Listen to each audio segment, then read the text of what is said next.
नमस्कार। शेखर वाणी में आपका बहुत बहुत स्वागत है। मैं हूं अरुण शेखर।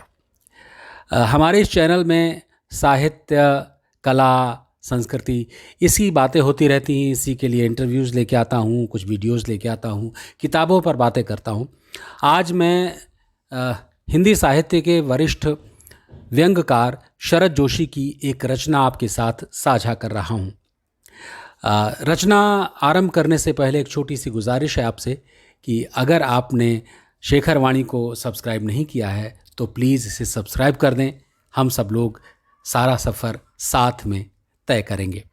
तो चलिए, बात को बहुत लंबा न करते हुए रचना आरंभ करता हूँ। इस रचना का नाम है तुम कब जाओगे अतिथि। और इस भाव की, इस नाम की ही एक फिल्म भी बन चुकी है जो बहुत सराही गई थी। फिलहाल ये रचना प्रस्तुत कर रहा हूं। आज तुम्हारे आगमन के चतुर्थ दिवस पर यह प्रश्न बार बार मन में घुमड़ रहा है, तुम कब जाओगे अतिथि। तुम जहां बैठे निस्संकोच सिगरेट का धुआं फेंक रहे हो, उसके ठीक सामने एक कैलेंडर है, देख रहे हो ना। इसकी तारीखें अपनी सीमा में नम्रता से फड़फड़ाती रहती हैं। विगत 2 दिनों से मैं तुम्हें दिखाकर तारीखें बदल रहा हूं। तुम जानते हो, अगर तुम्हें हिसाब लगाना आता कि यह चौथा दिन है, तुम्हारे सतत आतिथ्य का चौथा भारी दिन, पर तुम्हारे जाने की कोई संभावना प्रतीत नहीं होती। लाखों मील लंबी यात्रा करने के बाद वे दोनों एस्ट्रोनॉट्स भी इतने समय चांद पर नहीं रुके थे जितने समय तुम एक छोटी सी यात्रा कर मेरे घर आए हो। तुम अपने भारी चरण कमलों की छाप मेरे जमीन पर अंकित कर चुके। तुमने एक अंतरंग निजी संबंध मुझसे स्थापित कर लिया। तुमने मेरी आर्थिक सीमाओं की बैजनी चट्टान देख ली। तुम मेरी काफी मिट्टी खोद चुके। अब तुम लौट जाओ अतिथि।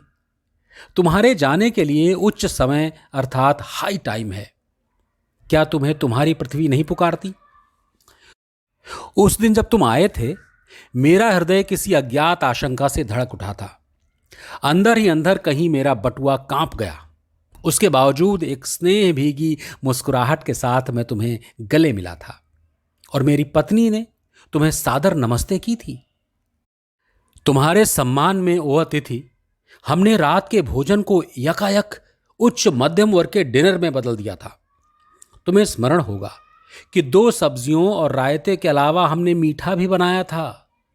इस सारे उत्साह और लगन के मूल में एक आशा थी कि दूसरे दिन किसी रेल से एक शानदार मेहमान नवाजी की छाप अपने हृदय में ले तुम चले जाओगे। हम तुमसे रुकने के लिए आग्रह करेंगे, मगर तुम नहीं मानोगे और एक अच्छे अतिथि की तरह चले जाओगे। पर ऐसा हुआ नहीं। दूसरे दिन भी तुम अपनी अतिथि सुलभ मुस्कान लिए घर में ही बने रहे। हमने अपनी पीड़ा पी ली और प्रसन्न बने रहे। स्वागत सत्कार के जिस उच्च बिंदु पर हम तुम्हें ले जा चुके थे, वहां से नीचे उतर हमने फिर दोपहर के भोजन को लंच की गरिमा प्रदान की और रात्रि को तुम्हें सिनेमा दिखाया। हमारे सत्कार का यह आखिरी छोर था, जिससे आगे हम किसी के लिए नहीं बढ़े। इसके तुरंत बाद भावभीनी विदाई का उभीगा हुआ क्षण आ जाना चाहिए था, जब तुम विदा होते और हम तुम्हें स्टेशन तक छोड़ने जाते, पर तुमने ऐसा नहीं किया। तीसरे दिन की सुबह तुमने मुझसे कहा, मैं धोबी को कपड़े देना चाहता हूं। यह आघात अप्रत्याशित था और इसकी चोट मार्मिक थी। तुम्हारे सामीप्य की बेला यकायक यों रबर की तरह खींच जाएगी, इसका मुझे अनुमान न था। पहली बार मुझे लगा कि अतिथि सदा देवता नहीं होता, वो मानव और थोड़े अंशों में राक्षस भी हो सकता है। किसी लॉन्ड्री को दे देते थे, जल्दी धुल जाएंगे, मैंने कहा। मन ही मन एक विश्वास पल रहा था कि तुम्हें जल्दी जाना है। कहाँ है लॉन्ड्री? चलो चलते हैं, मैंने कहा और अपनी सहज बनियान पर औपचारिक कुर्ता डालने लगा। कहाँ जा रहे हैं? पत्नी ने पूछा। इनके कपड़े लॉन्ड्री पर देने हैं, मैंने कहा। मेरी पत्नी की आंखें एकाएक बड़ी बड़ी हो गईं। आज से कुछ बरस पूर्व उसकी ऐसी आंखें देख मैंने अपने अकेलेपन की यात्रा समाप्त कर बिस्तर खोल दिया था। पर अब जब वे ही आंखें बड़ी होती हैं तो मन छोटा होने लगता है।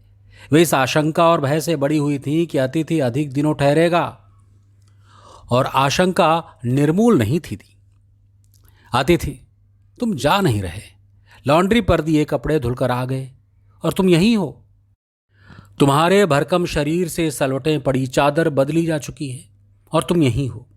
तुम्हें देखकर फूट पड़ने वाली मुस्कुराहट धीरे धीरे फीकी पड़कर अब लुप्त हो गई है। ठाकों के रंगीन गुब्बारे जो कल तक इस कमरे के आकाश में उड़ते थे, अब दिखाई नहीं पड़ते। बातचीत की उछलती हुई गेंद चर्चा के क्षेत्र के सभी कॉर्नरों से टप्पे खाकर फिर सेंटर में आकर चुप पड़ी है। अब इसे न तुम हिला रहे हो न मैं। कल से मैं उपन्यास पढ़ रहा हूं और तुम फिल्मी पत्रिका के पन्ने पलट रहे हो। शब्दों का लेन देन मिट गया और चर्चा के विषय चुक गए। परिवार, बच्चे, नौकरी, फिल्म, राजनीति, रिश्तेदारी, तबादले, पुराने दोस्त, परिवार नियोजन, महंगाई, साहित्य और यहां तक कि आंख मार मार कर हमने पुरानी प्रेमिकाओं का भी जिक्र कर लिया। और अब एक चुप्पी है। सौहार्द अब शनैः शनैः बोरियत में रूपांतरित हो रहा है। भावनाएं गालियों का स्वरूप धारण कर रही हैं, पर तुम जा नहीं रहे। किस अदृश्य गोद से तुम्हारा व्यक्तित्व यहां चिपक गया है, मैं इस भेद को सपरिवार नहीं समझ पा रहा हूं। बार बार ये प्रश्न उठ रहा है, तुम कब जाओगे अतिथि? कल पत्नी ने धीरे से पूछा था, कब तक टिकेंगे ये? मैंने कंधे उचका दिए। क्या कह सकता हूं? मैं तो आज खिचड़ी बना रही हूं, हल्की रहेगी, बनाओ।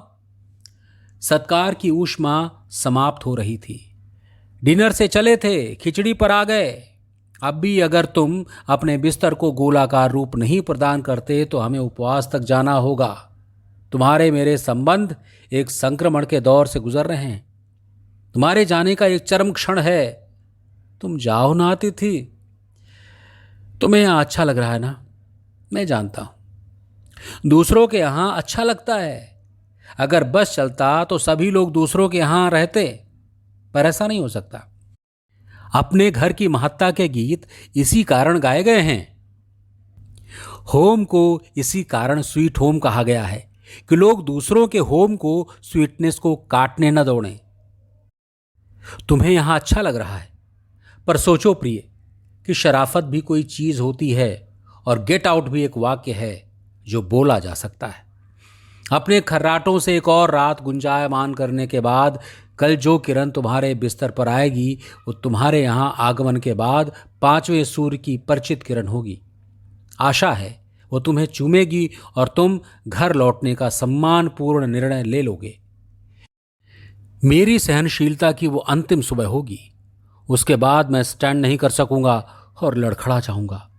मेरे अतिथि, मैं जानता हूं कि अतिथि देवता होता है, पर आखिर मैं भी मनुष्य हूं। मैं कोई तुम्हारी तरह देवता नहीं। एक देवता और एक मनुष्य अधिक देर साथ नहीं रहते। देवता दर्शन देकर लौट जाता है। तुम लौट जाओ अतिथि, इसी में तुम्हारा देवत्व सुरक्षित रहेगा। ये मनुष्य अपनी वाली पर उतरे ना, उससे पूर्व तुम लौट जाओ। सच कहता हूं, तुम लौट जाओ। उफ, तुम कब जाओगे अतिथि? तो ये एक व्यंग था, व्यंग सम्राट शरद जोशी का लिखा हुआ।